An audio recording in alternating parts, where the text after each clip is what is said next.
Hey guys, it's Kate Boyd from KateBoydCheerleading.com again, and today I'm answering another question from you guys.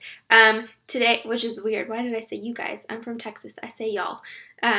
So anyway, a question from y'all, and I find this is common because in my life, I have pretty much never just been a cheer coach. I've been a cheer coach and something else, whether that was full-time student or writer, which is what I am now, or, full-time student and part-time worker and cheer coach, whatever it is, and you all experience the same thing. You're probably, a teacher, or you do other things, even if it's stay-at-home mom. That is a big chore. So you're never just a cheerleading coach. You've got a lot going on, which means you have a lot to balance. So I'm going to give you my top tips for balancing everything so that you don't go completely crazy. So these are the 4-ish things that I do. First, time management is everything. I mean everything.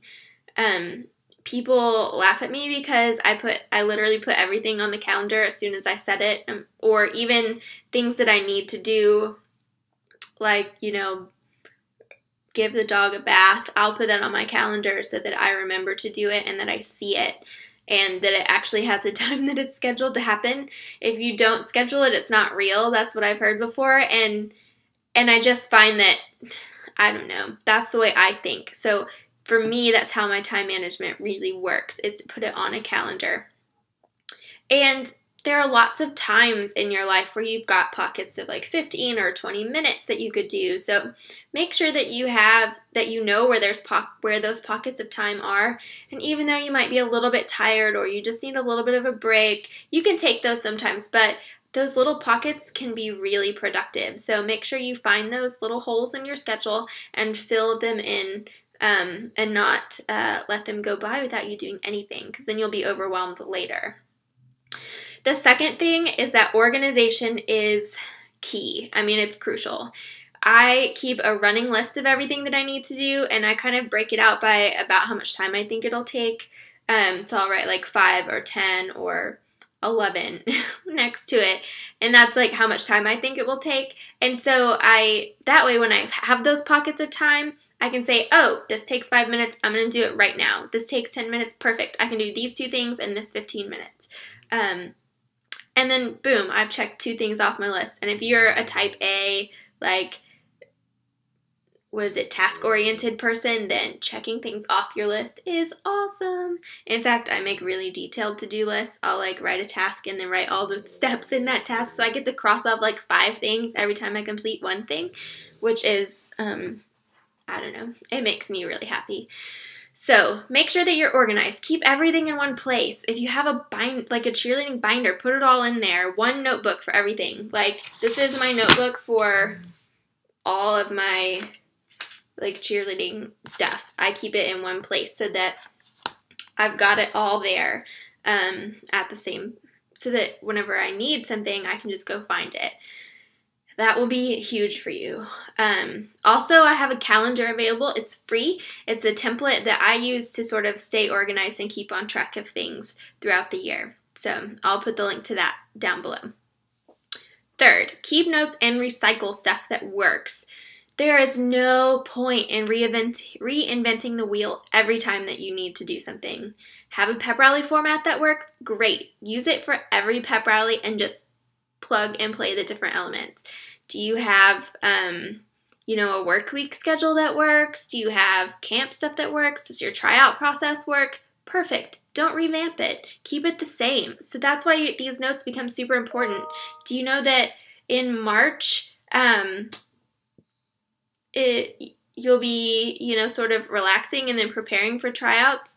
And in October, you've got homecoming usually and a bunch of football games.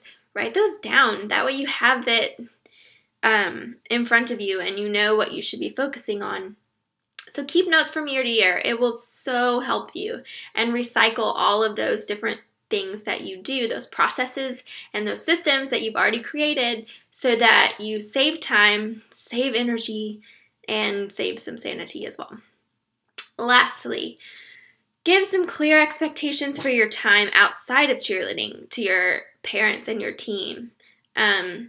I know that sometimes, because I was a busy person, but I also wanted to have a personal life, spend some time with my husband and my dog and stuff like that, and really make time for friends and being intentional in my relationships, that it was important to me to not always be answering people's email at all hours of the day.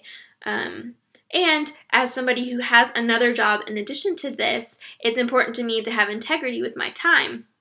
So I would, say I'm only going to answer emails from this period to this period. So that's when you can expect it. Maybe that's once a day, maybe that's twice a day.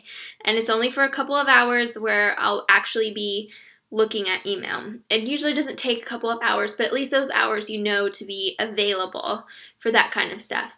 If it's something that's important, that's at a different time, like somebody's sick or somebody had to go to the hospital, or somebody's family member passed away and they're not going to be at practice or the game or whatever, have them text you, have them call you.